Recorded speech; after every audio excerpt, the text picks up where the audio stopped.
வணக்கம். பரபரப்பு மீடியா செய்திகளுக்காக நான் நிரோஷன். ஞாயிற்றுக்கிழமை காசா நகரில் நடந்த தாக்குதலில் இஸ்ரேலிய விமானப்படை ஹமாஸின் நுக்பா படையணியின் தளபதி ஹசைன் மஹ்மூத் ஹசைன் ஹுசைனை கொன்றது. ஹமாஸின் ராணுவ பிரிவு அல் கசாம் பிரிகேட்டில் உள்ள சிறப்பு அதிரடிப்படை பிரிவுதான் அல் நுக்பா படையணி. ஹமாஸின் உள்ள படைகளில் அதிகுச்ச பயிற்சி பெற்ற படையணியும் அல் நுக்பா படையணி. அக்டோபர் 7, 2023 இஸ்ரேலிய பொதுமக்களை கடத்துவதிலும் ரோட் 232க்கு அருகில் உள்ள ரீமில் உள்ள ஒரு கொண்டு முகாமின் மீது கையறை கொண்டு வீசி பல இஸ்ரேலிய பொதுமக்களை கொன்றதிலும் ஹுசைன் பங்கேற்றதாக ஐடிஎஃப் கூறியது. நுக்பா படையணி அவரது தலைமையின் கீழ்தான் காசா பகுதியில் செயற்படும் ஐடிஎஃப் துருப்புகளுக்கு எதிராக பல தாக்குதல்களை நடத்தியது. நேற்று ஞாயிற்றுக்கிழமை மதிய நேரத்தில் நுக்பா படையணியின் தளபதி ஹசைன் மஹ்மூத் ஹசைன் ஹுசைனை தனது மெய்ப்பாதுகாவலர்களுடன் ஒரு கட்டிடத்துக்குள் சென்ற உளவு தகவல் ஷின்பேட்டுக்கு கிடைத்தது. அவரும் அவருடன் சென்றவர்களும் கட்டடத்துக்குள் இருக்கின்றார்கள் என்று உறுதி செய்யப்பட்ட பின் இஸ்ரேலிய விமானப்படையின் விமானங்கள் அந்த கட்டடத்தின் மீது துல்லியமான தாக்குதல் நடத்தின. கட்டடம் முன்பு ஐநா உதவி அமைப்பால் இயக்கப்பட்ட ஒரு கூட்டுறவு அலுவலகம். கொல்லப்பட்ட ஹசன் மஹ்மூத் ஹசன் ஹுசைன் கடந்த காலங்களில் முகமது அபு அதீபியுடன் இணைந்து செயற்பட்டார். இருவரும் அக்டோபர் 7 இஸ்ரேலுக்குள் தீவிரவாத தாக்குதலை நடத்திய ஹமாஸ் இயக்கத்தினருக்கு கட்டளையிடும் அதிகாரத்தில் இருந்ததாக ஐடிஎஃப் குறிப்பிட்டது. முகமது அபு அதீபி 2024 அக்டோபர் மாதம் இஸ்ரேலிய தாக்குதலில் கொல்லப்பட்டார். ஹமாஸின் பெரும்பாலான தளபதிகள் மற்றும் தலைவர்கள் இஸ்ரேலிய தாக்குதல்களில் கொல்லப்பட்டு விட்டனர். இப்போது தனியாக ஒரு தலைவரை நியமிக்காமல் சில நபர்களை கொண்ட தலைவர்கள் குழு என்ற அமைப்புகளில் காசாவில் ஹமாஸுக்கு தலைமை வகிக்கிறது. இதுவரை இஸ்ரேலிய தாக்குதல்களில் சிக்காத ஹமாஸ் தளபதிகளில் பெரும்பாலானோர் காசா நகரத்திலேயே மறைவிடங்களில் உள்ளார்கள். இஸ்ரேல் காசா நகரத்தின் பல பகுதிகளில் தாக்குதல்களை நடத்துவதால் தளபதிகள் அதிகம் பலியாகின்றார்கள். நேற்று ஞாயிற்றுக்கிழமை காசா நகரில் ஒரு உயரமான கட்டடத்தை தாக்கி தரைமட்டமாக்கியதாக ஐடிஎஃப் அறிவித்தது. இந்த கட்டடத்தில் ஹமாஸ் ராணுவ உள்கட்டமைப்பு இருந்ததாகவும் அது அந்த பகுதியில் ஐடிஎஃப் துருப்புகளுக்கு எதிரான தீவிரவாத நடவடிக்கைகளுக்கு உதவ பயன்படுத்தப்பட்டது என்றும் ஐடிஎஃப் தெரிவித்துள்ளது. தாக்குதலுக்கு முன்னர் பொதுமக்களுக்கு ஏற்படும் தீங்கை முடிந்தவரை குறைப்பதற்கான நடவடிக்கைகள் எடுக்கப்பட்டன. இதில் மக்களுக்கு முன்கூட்டிய எச்சரிக்கைகள், துல்லியமான வெடிப்பொருட்களை பயன்படுத்துதல், விமான கண்காணிப்பு மற்றும் கூடுதல் உளவு தகவல் திரட்டல் ஆகியவை அடங்கும் என்று ஐடிஎஃப் தெரிவித்துள்ளது. இஸ்ரேல் பெரும்பாலும் கட்டடத்தில் தங்கியுள்ள மக்களுக்கு கட்டடத்தை விட்டு வெளியேற 1 மணி நேர கால அவகாசம் கொடுக்கின்றது. காசாவில் ஹமாஸ் உட்பட பாலஸ்தீனிய இயக்கத்தினர் தொடர்ந்து சர்வதேச சட்டத்தை மீறுவதாகவும் பொதுமக்களை மனித கேடயமாக பயன்படுத்துவதற்காக பொதுமக்கள் வசிக்கும் அடுக்குமாடி கட்டடங்களில் சில தளங்களை பயன்படுத்துவதாகவும் ஐடிஎஃப் மேலும் கூறியது.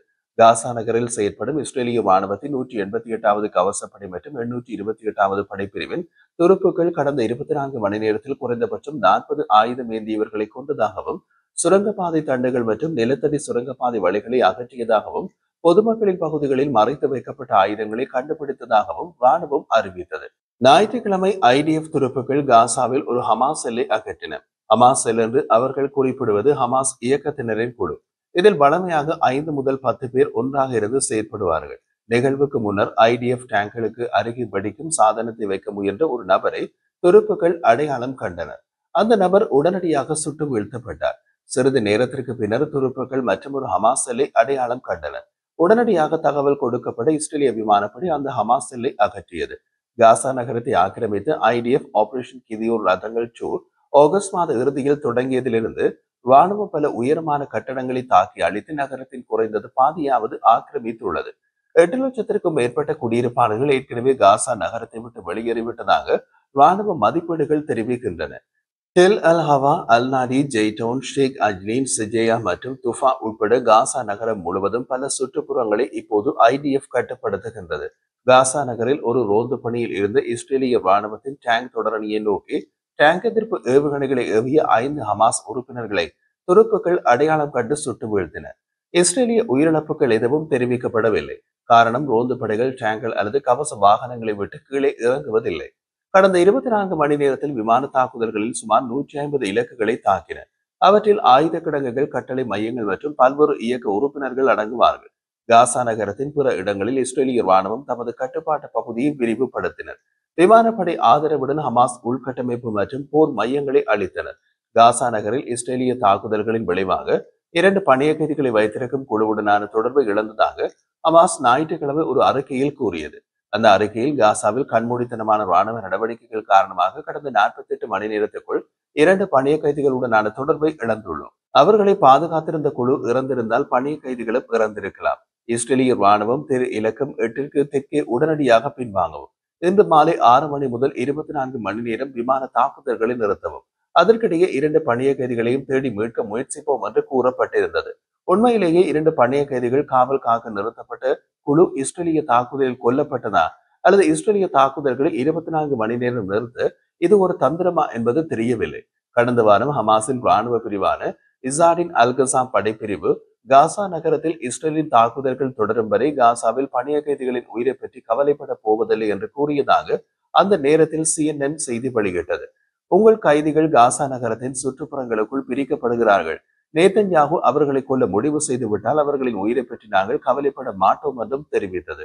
இஸ்ரேலின் வெளியுறவு அமைச்சு ஞாயிற்றுக்கிழமை பிற்பகுதியில் பணிய கைதிகளாக உள்ள அலோன் ஒஹேலின் உடல்நிலை மோசமடைந்து வருவது குறித்து ஒரு செய்தியை வெளியிட்டது. அலோன் ஒஹேல் 723 நாட்களாக பணிய கைதிகளாக வைக்கப்பட்டுள்ளார். அவருக்கு இரு கண்களிலும் கடுமையான மருத்துவ பிரச்சனை உள்ளது. மேலும் அவருக்கு தேவையான சிகிச்சை கிடைக்கவில்லை என்று இஸ்ரேலின் வெளியுறவு அமைச்சு வெளியிட்ட அறிக்கையில் தெரிவிக்கப்பட்டிருந்தது. இந்த தகவல் இஸ்ரேலின் வெளியுறவு அமைச்சுக்கு எப்படி தெரிய வந்தது என்ற விவரத்தை அவர்கள் வெளியிடவில்லை. காசா நகரத்தின் கட்டுப்பாட்டை கைப்பற்றுவதற்கான IDF நடவடிக்கை தொடரும் வரை இஸ்ரேல் அதன் பணிய கைதிகளில் யாரையும் பெற முடியாது என்றும் ஹமாஸ் தெரிவித்தது. நேற்று ஞாயிற்றுக்கிழமை அமெரிக்க ஜனாதிபதி டொனால்ட் ட்ரம்ப் அமெரிக்காவால் முன்மொழியப்பட்ட 21 புள்ளி அமைதி திட்டத்தின் நகலை இஸ்ரேல் மற்றும் ஹமாஸ் பேச்சுவார்த்தை குழுவுக்கு அனுப்பியதாக தெரிவித்தார். இருப்பினும் அமெரிக்க நிர்வாகத்திடமிருந்து எந்த முன்மொழிவும் இதுவரை பெறவில்லை என்று ஹமாஸ் நேற்றிரவு மறுத்தது. அவர்கள் வெளியிட்ட அறிக்கையில் மத்தியஸ்தர்களிடமிருந்து வரும் எந்த ஒரு திட்டத்தையும் நேர்மறையாகவும் பொறுப்புடனும் பரிசீலிக்க ஹமாஸ் தயாராக உள்ளது. அப்படி ஒரு திட்டம் பாலஸ்தீனியர்களின் தேசிய உரிமைகளை பாதுகாக்கும் வரை நாம் பரிசீலிப்போம் என்றும் கூறப்பட்டிருந்தது. வெள்ளை மாளிகையில் 21 புள்ளி போர் நிறுத்தம் மற்றும் போருக்கு பிந்தைய நிர்வாக திட்டம் குறித்து பிரதமர் பெஞ்சமின் நேதன்யாகுவுக்கு சந்தேகங்கள் இருப்பதாக இஸ்ரேலிய அதிகாரிகள் கூறியதாக இஸ்ரேலிய ஊடகங்கள் தகவல் வெளியிட்டன. அந்த தகவல் வெளியாகி சிறிது நேரத்தின் பின் அமெரிக்க ஜனாதிபதி டொனால்ட் ட்ரம்ப் வெளியிட்ட சமூக வலைதள பதிவில் காசா தொடர்பான சிறப்பு தகவல் ஒன்று விரைவில் வெளியிடப்படும் என்று குறிப்பிட்டிருந்தார். அந்த சிறப்பு தகவல் எப்போது வெளியாகும் என்று குறிப்பிடவில்லை. காசாவில் போரை முடிவுக்கு கொண்டு வர முடியும் என்று ட்ரம்ப் அவ்வப்போது பெருமையாக கூறிக்கொண்டிருக்கின்றார். ஆனால் எதுவும் நடந்ததாக தெரியவில்லை.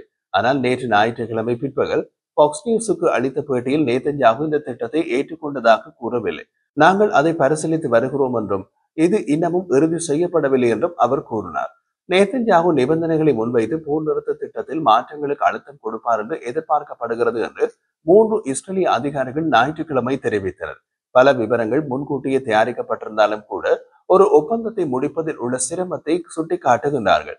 21 அம்ச திட்டத்தின் பெரும்பகுதி நேதன்யாகுவுடன் முன்கூட்டியே தெரிவித்து ஒருங்கிணைக்கப்பட்டது என்று இஸ்ரேலிய அதிகாரிகளில் ஒருவர் கூறினார்.